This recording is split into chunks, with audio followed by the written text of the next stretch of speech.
Friends हमारा next topic है Coulomb's law.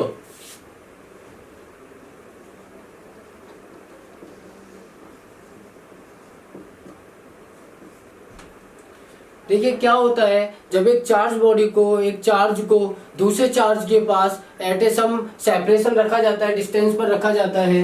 देखिए जैसे कि हम यहाँ एक डायग्राम बनाकर इसको कोशिश करते हैं समझने की। ये चार्ज Q1 को एक चार्ज Q2 से एक सेपरेशन R पर रखा जाता है, तो इन दोनों के बीच में एक फोर्स एक्सपीरियंस होता है। वो फोर्स एक्सपीरियंस करते हैं, वो फोर्स हमारा अट्रैक्शन का भी हो सकता है और रिपल्सन का भी हो सकता है। वो डिपेंड करता है कि हमारे चार्जेस सेम है या फिर अपोजिट चार्जेस हैं।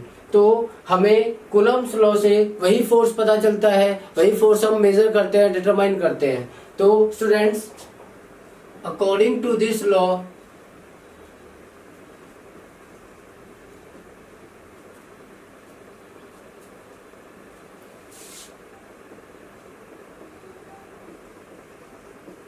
the force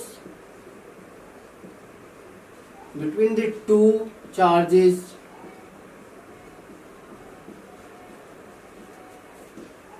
Q1 and Q2 placed at a separation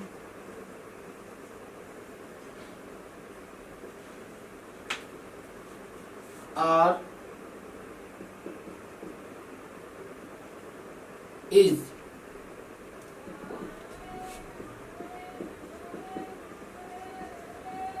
directly proportional to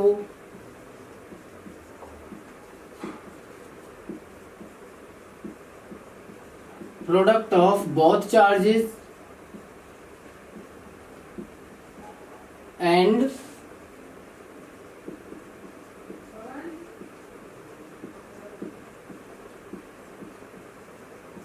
inversely proportional to the square of separation between them।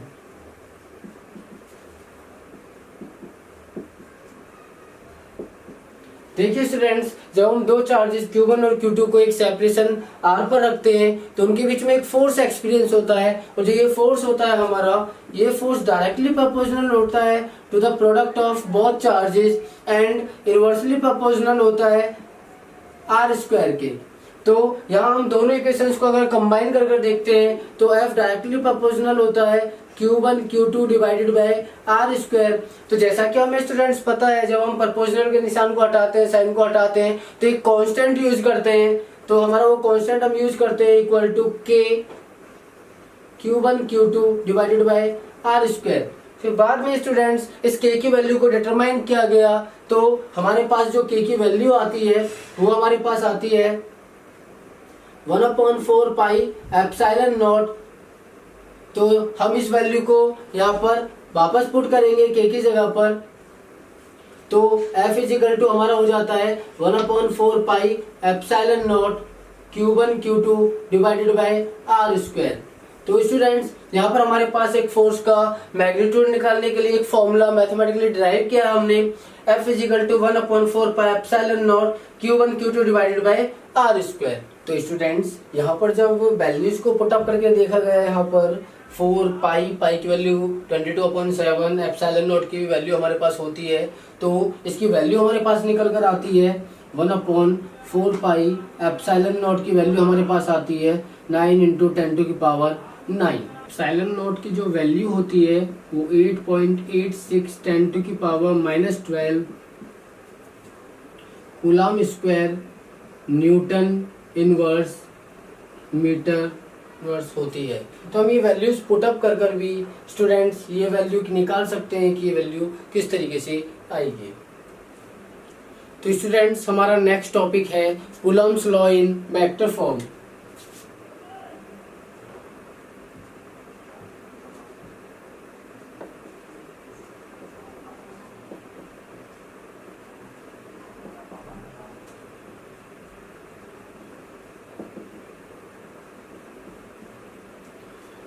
Students, हमें पता है अकॉर्डिंग टू कूलम्ब्स लॉ हमने मैथमेटिकल इक्वेशन ड्राइव की थी, formula derive किया था F is equal to 1/4 pi epsilon naught Q1 Q2 divided by R square.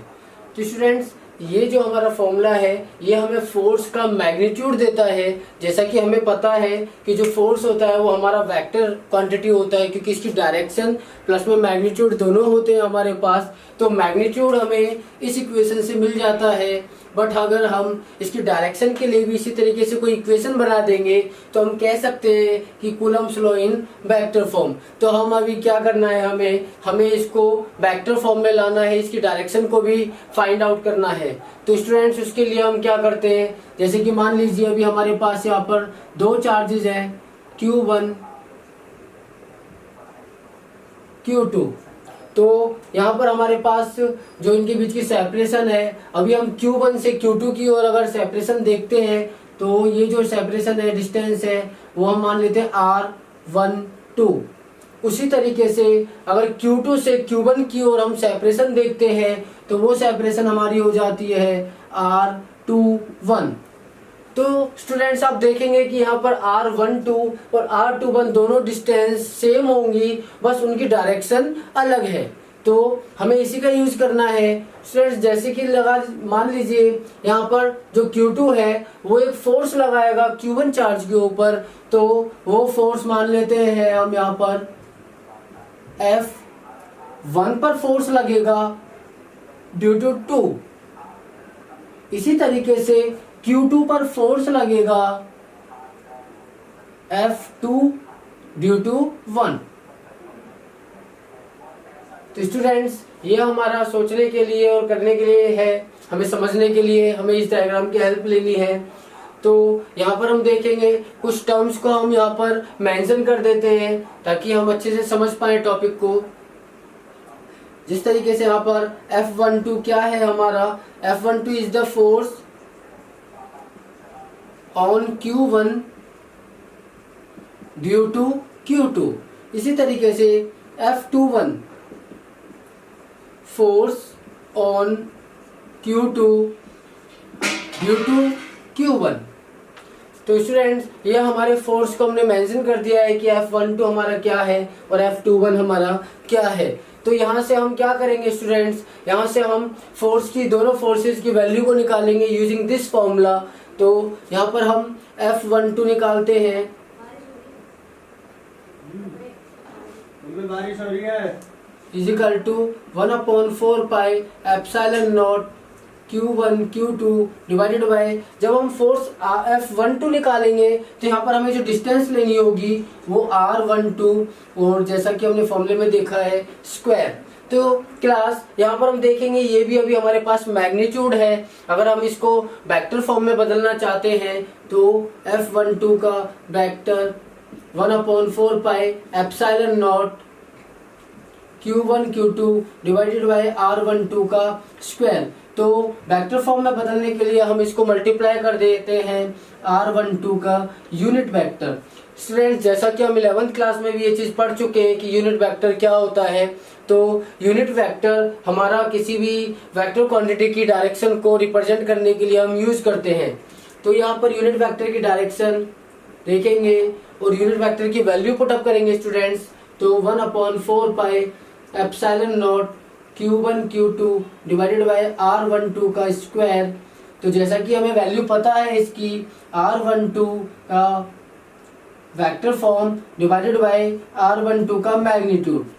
तो students यहाँ पर हम इसको आगे सॉल्व करते हैं। F12 1/4 pi epsilon naught Q1 Q2 divided bye, यहाँ R12 का स्क्वायर और R12, तो ये हमारा हो जाएगा R12 का क्यूब और R12 वेक्टर। तो स्टूडेंट्स ये हमारा F12 जो है वो वेक्टर फॉर्म में हमने फाइंड किया है। हम इसे इक्वेशन नंबर फर्स्ट दे देते हैं।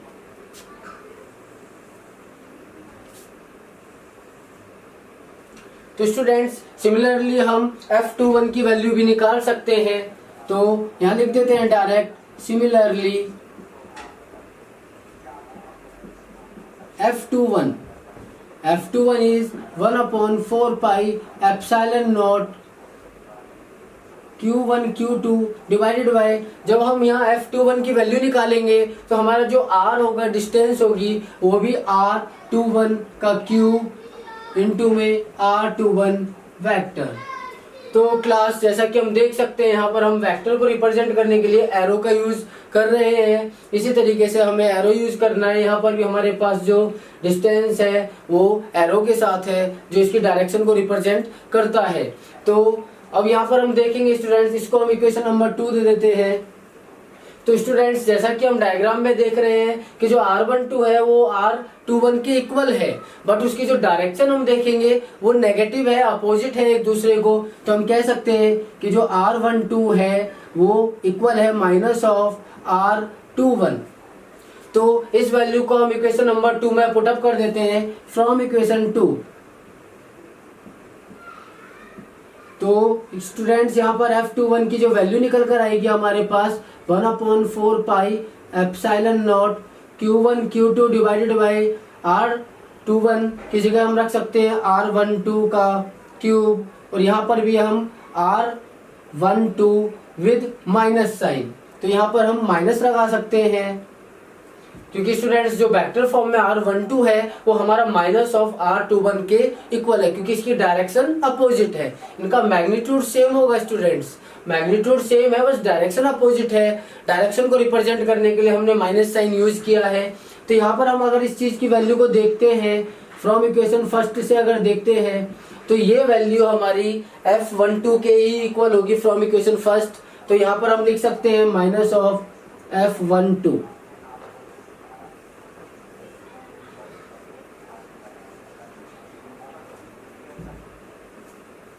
तो क्लास हम देख सकते हैं कि जो हमारा F12 होगा वो हमारा F21 के ही इक्वल होगा विद इन मैग्नीट्यूड, एंड ये इसके डायरेक्शन में अपोजिट होगा। तो क्लास ये हमारा टॉपिक था Coulomb's law in vector form. तो अभी हम अपने नेक्स्ट टॉपिक की ओर बढ़ते हैं। तो स्टूडेंट्स हमारा जो नेक्स्ट टॉपिक है वो हमारा है forces due to multiple charges.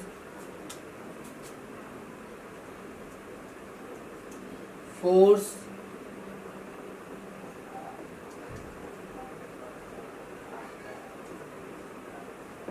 Multiple charges.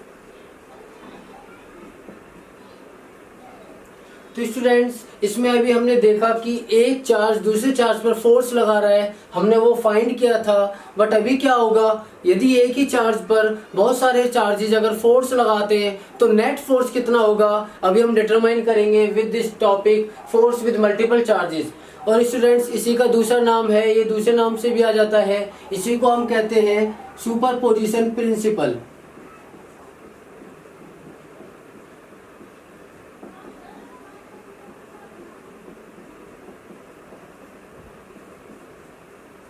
तो हम इसकी डेफिनेशन डिस्कस करेंगे। डेफिनेशन देखते हैं students.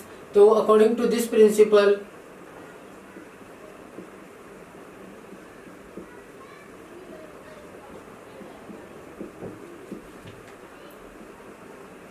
the total force on a charge due to a number of charges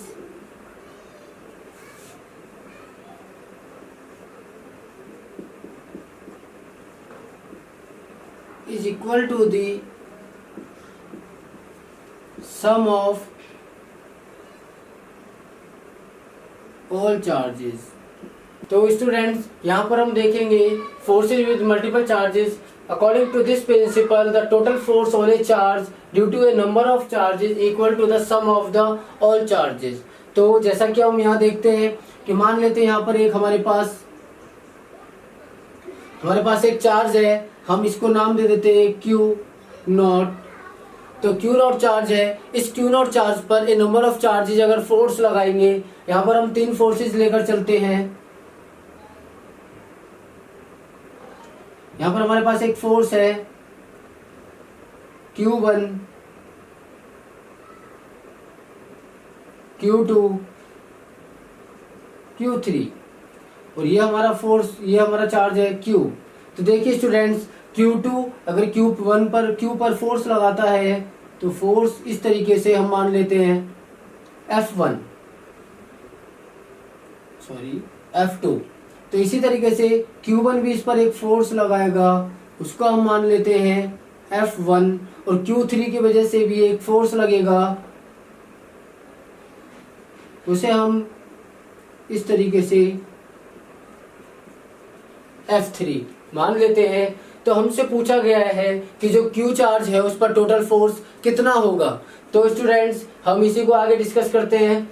तो पहले हम सभी इंडिविजुअल फोर्सेस को अलग अलग वैल्यू फाइंड करेंगे with the formula as we seen earlier. तो देखते हैं, सबसे पहले हम फोर्स निकालेंगे, force on charge Q due to Q1।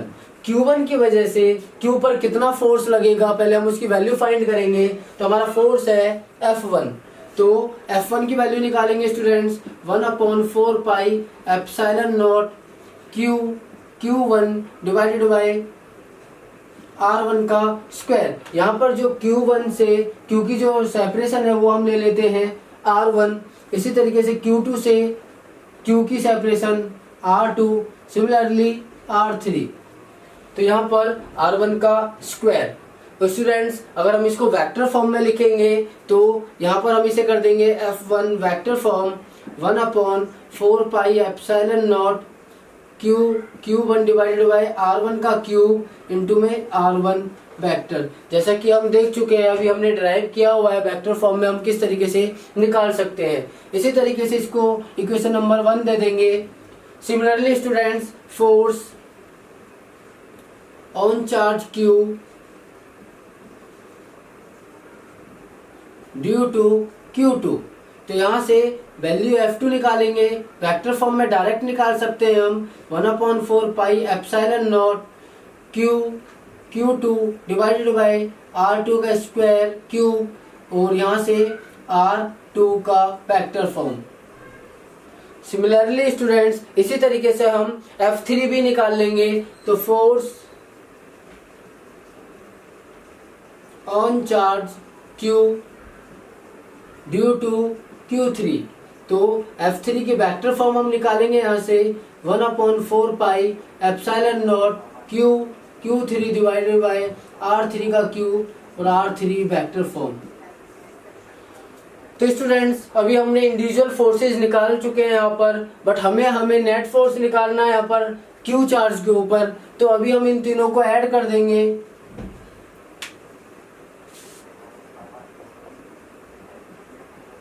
Adding equation 1, 2 and 3। तो स्टूडेंट तीनों इक्वेशंस को जब ऐड करेंगे तो हमारे पास जो नेट फोर्स आएगा वो हमारा हो जाएगा F1 plus F2 plus F3। तो यहाँ पर हम क्या करेंगे स्टूडेंट्स, यहाँ पर हम F1, F2 और F3 की वैल्यूज को पुटअप कर देंगे। तो यहाँ पर हमारे पास जो फोर्स आएगा 1/4 pi epsilon naught Q1 divided by R1 का क्यूब और R1 वेक्टर। इसी तरीके से हम F2 की और F3 की वैल्यू भी यहाँ पर पुटअप कर देंगे।